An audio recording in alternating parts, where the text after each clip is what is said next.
Assalamualaikum anak-anak ustazah semua. Okey, jadi hari ni kita akan menyambung kita punya PDPR untuk mata pelajaran sirah SAKNJ. Awak boleh buka buku sirah awak warna kuning ni, muka surat 7.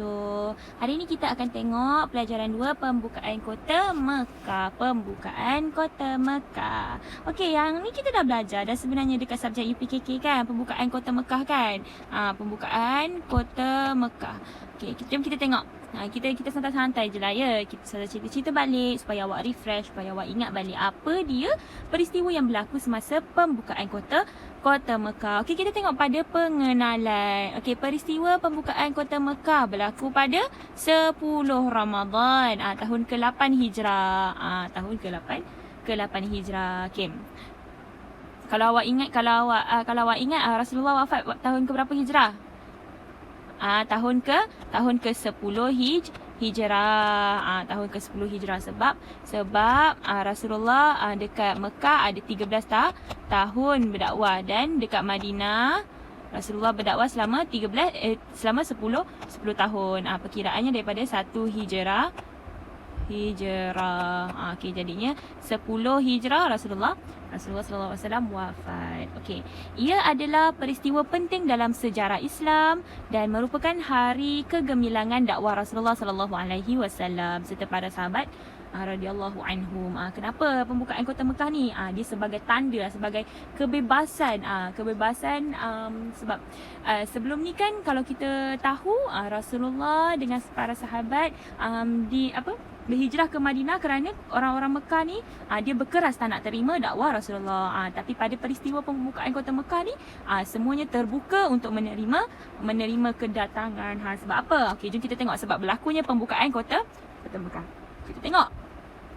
Okey, awak ingat tak sebelum ni kan mereka ada buat perjanjian Hudaibiyah. Perjanjian Hudaibiyah yang mana Rasulullah bermimpi menunaikan umrah kan. Lepas tu dia pun terjaga dan cakap dengan para sahabat, aku rindu nak pergi umrah. Jadinya mereka pun pergi bersiap-siap pergi umrah, tapi tak bawa kelengkapan perangkap lah, tak bawa lah.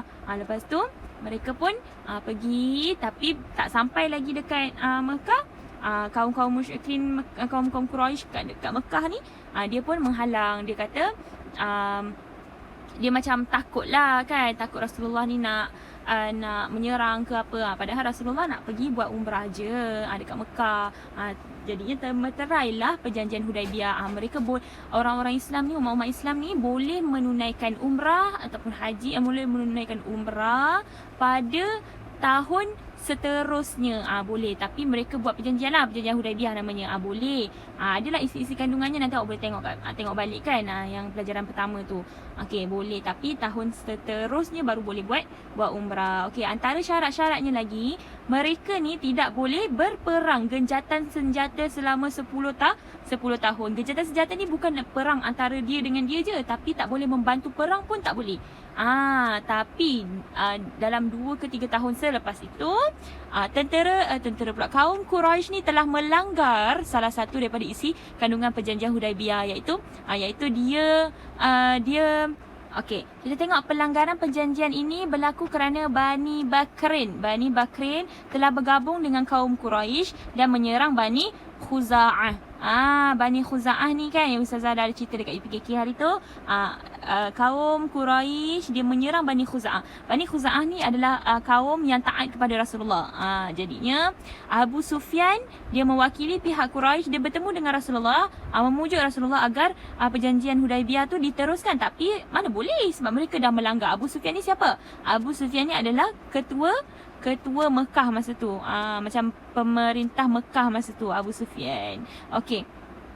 Jadinya Rasulullah tidak mengindahkan permintaan Abu Sufyan. Sebab orang-orang Quraisy ni dia dah menyerang, dia membantu Bani Bakrin menyerang Bani Khuza'ah yang taat kepada Rasulullah. Tak boleh lah kan, sebab diorang dah mungkir janji. Sepatutnya diorang adalah genjatan senjata, tak boleh membantu perang pun. Okey, sekarang kita tengok pembukaan kota Mekah secara aman.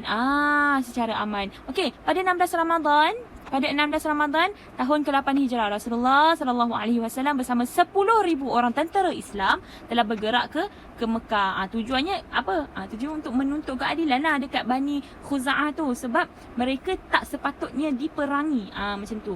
Sebab mereka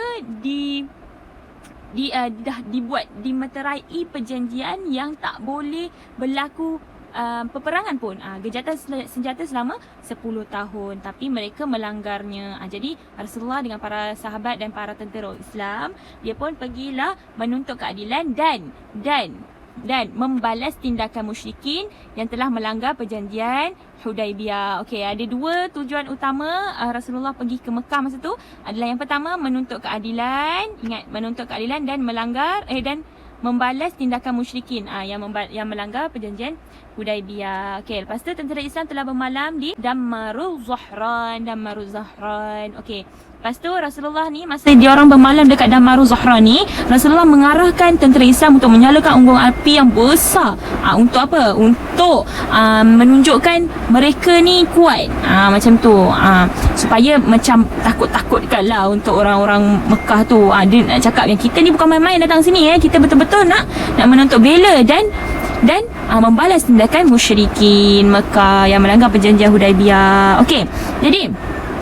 Jadi kedatangan Rasulullah SAW bersama tentera Islam ke Mekah telah diketahui oleh Abu Sufyan. Jadinya Abu Sufyan pun mengintip tentera-tentera Rasulullah bagi mendapatkan maklumat. Lepas tu bila Abu Sufyan ni tengok ada unggun api besar yang menyala kan, macam tu kan. Lepas tu dia jadi terkejut dan melihat kehebatan mereka kan, kekuatan mereka, dia jadi takut macam tu. Dan dia akan rasa punya confirm Rasulullah akan berjaya menawan kota Mekah. Okey, jadinya bila Abu Sufyan tu tengah intip kan, tentera Islam pun dapat tangkap Abu Sufyan, dan Abbas bin Abdul Muttalib telah membawa Abu Sufyan kepada Rasulullah. Dan Abu Sufyan yang kelihatan dia tak bermaya, dia takut dengan kekuatan tentera Rasulullah kan, dia pun bersetuju untuk memasuki Islam. Jadi Rasulullah pun telah memaafkan Abu Sufyan.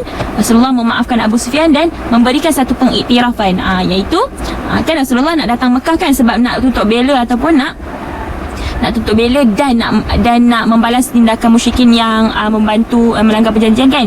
Okey, jadinya Rasulullah kata apa? Rasulullah kata hari nanti sesiapa yang masuk ke rumah Abu Sufyan, dia akan selamat. Dia tidak akan diperangi lah. Sesiapa yang menutup pintu rumahnya, dia pun akan selamat. Dia tidak akan diperangi.